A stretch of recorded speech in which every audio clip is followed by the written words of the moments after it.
Hi friends, இந்த வீடியோவில் நம்ம சூப்பரான ஒரு தகவல் பற்றி தாங்க பார்க்க போகிறோம். அதாவது என்பிசிஐ கொண்டு வந்திருக்கக்கூடிய ஒரு அருமையான அப்டேட்டு. இந்த அப்டேட் யாரெல்லாம் தெரிஞ்சுக்கணும் அப்படின்னா, நீங்கள் யூபிஐ ஐடி பயன்படுத்தி டிரான்சாக்ஷன் பண்ணுறீங்க. இப்போ உதாரணத்துக்கு Google Pay, PhonePe, BHIM app, so இந்த மாதிரி ஜிபே எல்லாம் பண்ணுறீங்க. அதாவது யூபிஐ ஐடி பயன்படுத்தி நீங்கள் பணம் டிரான்சாக்ஷன் பண்ணுறீங்க அப்படின்னா, கண்டிப்பாக இந்த தகவல் நீங்கள் தெரிஞ்சுக்கணும். நீங்கள் முழுசாக தகவல் தெரிஞ்சுக்கிட்டு இந்த தகவல் நிறைய பேருக்கு வந்து ஷேர் பண்ணி விடுங்க. என்பிசிஐ அப்படின்னா National Payment Corporation of India. So பொதுவாகவே மேக்ஸிமம் நம்ம எல்லாருமே யூபிஐ ஐடி பயன்படுத்தி தான் ட்ரான்சாக்ஷன் வந்து பண்ணிகிட்ருக்கோம். ஸோ அந்த ட்ரான்சாக்ஷன் பண்ணும்போது நம்மள அறியாமலே தவறுதலாக ஒருத்தருக்கு ஏதாவது தப்பாக அமௌண்ட் வந்து ட்ரான்ஸ்ஃபர் பண்ணிடுவோம். அல்லது நம்மளுடைய யூபிஐ அக்கௌண்ட்டில் இருந்து ஒரு ஃப்ராடாக அமௌண்ட் வந்து ட்ரான்சாக்ஷன் ஆகிருக்கும். ஸோ இது போன்று நம்ம யூபிஐ ரிலேட்டடான கம்ப்ளைண்ட் ஏதாவது கொடுக்கணும் அப்படின்னா என்பிசிஐ வெப்சைட்டில் அதுக்கான ஒரு ஆப்ஷன் கொடுத்துருந்தாங்க ஏற்கனவே. அதன் மூலமாக வந்து கம்ப்ளைண்ட் கொடுத்துட்ருந்தோம். பட் இப்போது அந்த கம்ப்ளைண்ட் செக்ஷனையே மொத்தமாக வந்து வேறு லெவலில் கொண்டு வந்திருக்காங்க அப்டேட்டு. அதாவது டேரெக்டாக நீங்கள் லாஸ்ட்டாக எத்தனை டிரான்சாக்ஷன் பண்ணீங்களோ அது எல்லாமே இந்த வெப்சைட்டில் நீங்கள் அப்படியே பார்க்கலாம். லைவாக பார்த்து எந்த டிரான்சாக்ஷனில் தப்பு நடந்திருக்கு அப்படிங்கிற அந்த டிரான்சாக்ஷனை அமௌண்ட் அப்படியே கிளிக் பண்ணி அதில் ரைஸ் கம்ப்ளைண்ட் கொடுக்குற மாதிரியான ஒரு அப்டேட் வந்து இப்போ கொண்டு வந்திருக்கிறாங்க. ஸோ நீங்கள் நினைக்கலாம் இதெல்லாம் கம்ப்ளைண்ட் பண்ணால் வராது அப்படின்னு. 100% இது வந்து ஒர்க் ஆகிட்டும் இருக்குது. ஸோ அதனால் இந்த இன்ஃபர்மேஷன்லாம் தெரிஞ்சுக்கோங்க. ஓகே, இதுக்கு நீங்கள் ஃபஸ்ட்டு npci.org.in அப்படிங்கிற இந்த வெப்சைட்டுக்குள்ளே போயிடணும். இதில் போனோடனே இங்கே பாருங்கள், ஹோம் பேஜில் கஸ்டமர் அப்படின்னு கொடுத்துருக்காங்களா, அது கீழே கெட் ஹெல்ப் அப்படின்னு இருக்கும். அது கீழே யூபிஐ கம்ப்ளைண்ட் அப்படின்னு இருக்கா, ஜஸ்ட்டு அந்த ஆப்ஷன் நீங்கள் கிளிக் பண்ணுங்கள். அதை கிளிக் பண்ணதும் அடுத்தபடியாக உங்களுக்கு இந்த மாதிரியான பேஜ் வந்து ஓப்பன் ஆயிரும். ஸோ இதில் கீழே வந்து பார்த்தீங்கன்னா கம்ப்ளைண்ட் ரைஸ் பண்ணுறதுக்கான ஒரு ஆப்ஷன் வந்து கொடுத்துருக்காங்க. அதை விட அட்வான்ஸ்டு ஒரு மெத்தட் வந்து மேலே எங்கே பாருங்கள், click here for queries related to UPI transactions and UPI mandates அப்படிங்கிற புதுசாக ஒரு ஆப்ஷன் வந்து கொண்டு வந்திருக்காங்க. டோட்டலாக இந்த என்பிசிஐனுடைய வெப்சைட் இன்டர்ஃபேஸை ஃபுல்லாக வந்து மாற்றிருக்காங்க. ஸோ எல்லோரும் வந்து கஸ்டமர் எல்லாருமே ஈஸியாக வந்து புரிஞ்சிக்கிட்டு அதில் போயிட்டு நம்ம கம்ப்ளைண்ட் ரைஸ் பண்ணுற மாதிரியான ஆப்ஷன்ஸ்லாம் கொண்டு வந்திருக்கிறாங்க. ஸோ ஃபஸ்ட்டு பேசிக்காக ஒரு கம்ப்ளைண்ட் எப்படி ரைஸ் பண்ணுறது, அல்லது நான் வந்து இந்த ஆப்ஷன் வந்து யூஸ் பண்ணல, நான் புதுசாக வந்திருக்கக்கூடிய இந்த ஆப்ஷனை பயன்படுத்தி எந்த டிரான்சாக்ஷனில் தப்பு நடந்திருக்கோ அந்த டிரான்சாக்ஷனை பர்டிகுலராக நான் வந்து கம்ப்ளைண்ட் ரைஸ் பண்ணணும்னு நினைக்கிறேன் அப்படின்னா இந்த ஆப்ஷனுக்குள்ளே வந்து போயிருங்க. ஸோ அதுக்கு முன்னாடி இந்த கீழே இருக்கக்கூடிய ஆப்ஷனை உங்களுக்கு எக்ஸ்பிளைன் பண்ணிடுறேன். கம்ப்ளைண்ட் டைப் அப்படின்னு இருக்கும். ஜஸ்ட் இந்த பாக்ஸை கிளிக் பண்ணோன்னே இதில் டிரான்சாக்ஷன், நான் டிரான்சாக்ஷன் அப்படின்னு இருக்குது. ஸோ டிரான்சாக்ஷன் பண்ணும்போது உங்களுக்கு பிரச்சனை வந்தது அப்படின்னா அந்த ஆப்ஷன் வந்து கிளிக் பண்ணிக்கோங்க. இல்லை நான் டிரான்சாக்ஷன் ரிலேட்டடாக இருந்துச்சு அப்படின்னா ஜஸ்ட் நான் டிரான்சாக்ஷன் அப்படிங்கிற ஆப்ஷன் செலக்ட் பண்ணிட்டு அதில் பின் நம்பர் மாற்றுறது, அக்கௌண்ட் நம்பர் மாற்றுறது, ரெஜிஸ்ட்ரேஷன் பண்ணக்கூடியதில் உங்களுக்கு எதாவது கம்ப்ளைண்ட் இருந்துச்சு அப்படின்னா இந்த நான் டிரான்சாக்ஷன் அப்படிங்கிற இந்த ஆப்ஷன் வந்து கிளிக் பண்ணிக்கணும்.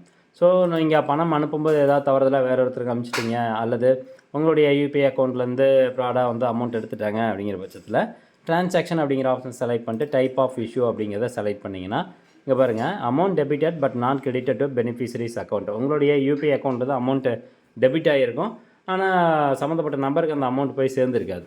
அது ஒன்று. ரெண்டாவது ஒரு option transaction failed but amount debited. Transaction fail ஆகிடுச்சு ஆனால் அமௌண்ட்டும் டெபிட் ஆகிடுச்சு அப்படிங்கிற மாதிரியான ஒரு ஆப்ஷன். அதில் ஏதாவது உங்களுக்கு ரிலேட்டடாக இருந்துச்சுன்னா அந்த ஆப்ஷன் நீங்கள் செலக்ட் பண்ணிக்கோங்க.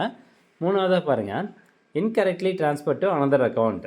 அதாவது நம்ம தெரிஞ்சே இன்னொருத்தருக்கு தவறுதலாக வந்து அனுப்பிச்சிட்டோம். குமாருக்கு அனுப்புறதுக்கு பதிலாக கார்த்திகை தவறுதலாக அனுப்பிச்சிட்டேன் அப்படிங்கிற மாதிரியான ஒரு ஆப்ஷன் இது. இன்னொன்று டிரான்சாக்ஷன் பெண்டிங்கு. இப்போது டிரான்சாக்ஷன் வந்து உங்களுக்கு ஃபுல்லாக சப்மிட் ஆகிடுச்சு, பட் பெண்டிங் ஸ்டேட்டஸ்லேயே இருக்குது. அமௌண்ட் உங்கள் அக்கௌண்ட்டுக்கும் வரல, பெனிஃபிஷரி அக்கௌண்ட்டுக்கும் போகல அப்படின்னா டிரான்சாக்ஷன் பெண்டிங்கு.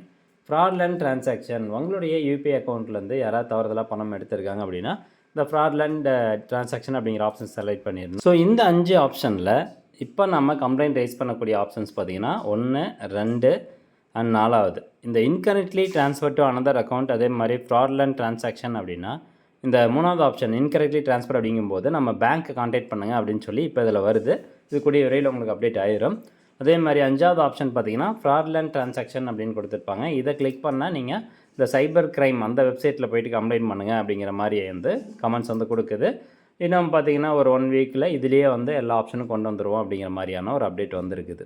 ஸோ கமெண்ட்ஸில் போயிட்டு என்ன நடந்தது, அமௌண்ட்டை வந்து யாருக்கு அனுப்பிச்சிங்க, எவ்வளோ அமௌண்ட் அப்படிங்கிறதெல்லாம் கொடுத்துட்டு டிரான்சாக்ஷன் ஐடி நம்பர் வந்து கொடுக்கணும், எந்த தேதியில் டிரான்சாக்ஷன் பண்ணிங்க, அமௌண்ட்டு, பைசா இதெல்லாம் கொடுத்துட்டு இமெயில் ஐடி கேப்சா என்டர் பண்ணிட்டு சப்மிட் வந்து கொடுத்தோன்னா பார்த்தீங்கன்னா உங்களுடைய கம்ப்ளைண்ட் வந்து சக்ஸஸ்ஃபுல்லாக சப்மிட் ஆகிரும்.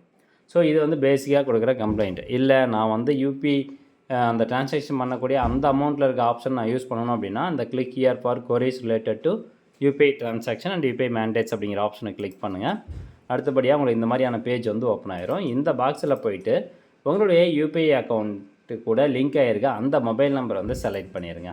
அந்த மொபைல் நம்பர் செலக்ட் பண்ணிவிட்டு நெக்ஸ்ட் இங்கே பாருங்கள் செக்யூரிட்டி வெரிஃபிகேஷன் ஒரு கேப்சா கோடு வந்து இருக்குது. அந்த கேப்சா கோடை கரெக்டாக டைப் பண்ணிடணும். டைப் பண்ணிட்டு கீழே ஒரு டிக்ளரேஷனை அதை செலக்ட் பண்ணிட்டு கண்டினியூ அப்படிங்கிற ஆப்ஷனை கிளிக் பண்ணுங்கள். அடுத்தபடியாக அந்த மொபைல் நம்பருக்கு ஒரு ஓடிபி வரும், 6 டிஜிட் ஓடிபி. அந்த ஓடிபி இதில் என்டர் பண்ணிட்டு ப்ரொசீட் அப்படிங்கிற ஆப்ஷனை கிளிக் பண்ணுங்கள். அடுத்தபடியாக உங்களுக்கு இந்த மாதிரி ஒரு பேஜ் வந்து ஓப்பன் ஆகும். ஸோ மெயின் இதிலே பார்த்தீங்கன்னா ஃபஸ்ட்டு எடுத்தோன்னே யூபிஐ ஆட்டோ பே அப்படிங்கிற ஆப்ஷனில் உங்களுக்கு ஓப்பன் ஆகும்.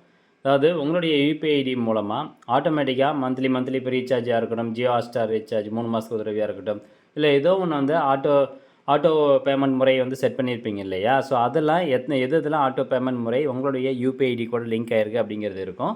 சப்போஸ் உங்களுக்கு வந்து அதை நீங்கள் பாஸ் பண்ணணும்னு நினைக்கிறீங்க அப்படின்னா, அல்லது க்ளோஸ் பண்ணணுன்னா கேன்சலு, பாஸ் பண்ணணும்னு நினைக்கிறீங்கன்னா பாஸ் அப்படிங்கிற ஆப்ஷன் கிளிக் பண்ணிட்டா போதும். நெக்ஸ்ட் டைம் அது ஆட்டோ ரினியூவல் ஆகாது. ஸோ அந்த மாதிரியான ஒரு பியூட்டிஃபுல்லான ஆப்ஷனும் இதில் வந்து கொண்டு வந்திருக்கிறாங்க. ஸோ அதனால் இது எல்லோரும் தெரிஞ்சுக்கோங்க. இப்போ லெஃப்ட் சைடில் வந்து பார்த்திங்கன்னா நிறையா ஆப்ஷன்ஸ் வந்து கொடுத்துருப்பாங்க. ஸோ யூபிஐ ஆட்டோ பே அப்படின்னு இருக்குது. நெக்ஸ்ட்டு யூபிஐ டிரான்சாக்ஷன் பார்க்கணும் அப்படின்னாலும் பார்த்துக்கலாம். யூபிஐ டிரான்சாக்ஷன் அப்படிங்கிற ஆப்ஷனை கிளிக் பண்ணிக்கோங்க. அதை கிளிக் பண்ணதும் உங்களுடைய அந்த யூபிஐ ஐடி கூட லிங்க் ஆகிருக்க அந்த பேங்க் அக்கௌண்ட் நம்பர்னுடைய கடைசி 4 நம்பர் அதை நீங்கள் என்ட்ரு பண்ணிக்கோங்க. நெக்ஸ்ட்டு நீங்கள் சப்மிட் கொடுத்தோன்னே இந்த மாதிரி பேஜ் வந்து ஓப்பன் ஆயிரும். கடைசி 60 நாளில் நீங்கள் என்னென்னலாம் டிரான்சாக்ஷன் பண்ணியிருக்கீங்களோ அதனுடைய டீட்டெயில்ஸு வந்து உங்கள்கிட்ட ஃபுல் டீட்டெயில்டாக உங்களுக்கு இங்கே இதில் காமிச்சு கொடுத்துருவாங்க. இப்போ உதாரணத்துக்கு நீங்கள் எதனா ஒரு டிரான்சாக்ஷன் தப்பாக வந்து பண்ணிட்டீங்க, அல்லது அது வந்து ஃப்ராடாக நடந்திருக்கு அப்படின்னா ஜஸ்ட் அந்த டிரான்சாக்ஷன் மேலே கிளிக் பண்ணுங்கள். அதை கிளிக் பண்ணதும் கீழேங்க பாருங்கள் டிரான்சாக்ஷன் ஐடி, பேங்க் அக்கௌண்ட் அதெல்லாம் வந்துருச்சு. இப்போது இதில் ரைஸ் ஏ கம்ப்ளைண்ட் அப்படின்னு இருக்குது இல்லைங்களா, அந்த ஆப்ஷன் நீங்கள் கிளிக் பண்ணணும். அடுத்ததாக இங்கே 4 ஆப்ஷன் கொடுத்துருப்பாங்க. என்ன மாதிரியான இஷ்யூஸஸ் நீங்கள் ஃபேஸ் பண்ணியிருக்கீங்க. இப்போ paid by alternative means or duplicate payment, இப்போ வந்து வேறு ஒருத்தருக்கு தவறுதலாக பே பண்ணிட்டீங்க அப்படின்னா இந்த ஆப்ஷன் நீங்கள் வந்து கிளிக் பண்ணணும். Amount debited but no merchant confirmation, amount வந்து டெபிட் ஆகிடுச்சு பட் அவங்களுக்கு வந்து போய் சேரல அப்படின்னா இந்த ஆப்ஷன் வந்து கிளிக் பண்ணணும். ஸோ அந்த மாதிரி உங்களுக்கு ரிலவெண்ட்டாக என்ன ஆப்ஷன் இருக்கோ அந்த ஆப்ஷன் செலக்ட் பண்ணிட்டு ஜஸ்ட் சென்ட் வந்து கொடுத்துட்டிங்கன்னா போதும். ஆட்டோமேட்டிக்காக உங்களுடைய கம்ப்ளைண்ட் வந்து ரெஜிஸ்டர் ஆகிரும். அதுக்கான நம்பர் எல்லாமே வந்து ஜென்ரேட் ஆகிரும். ஸோ இந்த மாதிரி வந்து நம்ம கரெக்டாக எந்த அக்கௌண்ட்டோ அதில் வந்து நேராக கிளிக் பண்ணும்போது அந்த கம்ப்ளைண்ட் வந்து எப்படி பதிவாகும் அப்படின்னா டிரான்சாக்ஷன் ஐடியிலேருந்து கம்ப்ளீட் டீட்டெயில்ஸ் வந்து பதிவாகும். நம்ம எதுவுமே போய் சொல்லலை அப்படிங்கிறது அவங்க தெரிஞ்சுக்குவாங்க. அதே மாதிரி நம்ம நம்பர் எதுவும் தப்பாக கொடுக்கல அப்படிங்கிறது தெரிஞ்சுக்குவாங்க. ஸோ ஃப்ரெண்ட்ஸ், இதான் வந்து புதுசாக வந்திருக்கக்கூடிய அப்டேட்டு. இதில் பியூட்டிஃபுல்லான அப்டேட் என்னென்னா, இப்போ நிறைய பேருக்கு வந்து இந்த ஆட்டோ ரீசார்ஜெலாம் ஆகிட்டுருக்கோம், ஆட்டோ பேமெண்ட் முறையில் நடந்துகிட்ருக்கோம். ஸோ அதெல்லாம் எப்படி வந்து டிசேபிள் பண்ணணும்னு தெரியல அப்படின்னு நினச்சிட்ருப்பாங்க. ஸோ அவங்களுக்குலாம் பார்த்திங்கன்னா இந்த வீடியோ வந்து ஹெல்ப்ஃபுல்லாக இருக்கும். இதை நிறைய பேருக்கு ஷேர் பண்ணுங்கள். மீண்டும் அடுத்த ஒரு நல்ல பதிவில் சந்திக்கலாம். நன்றி, வணக்கம்.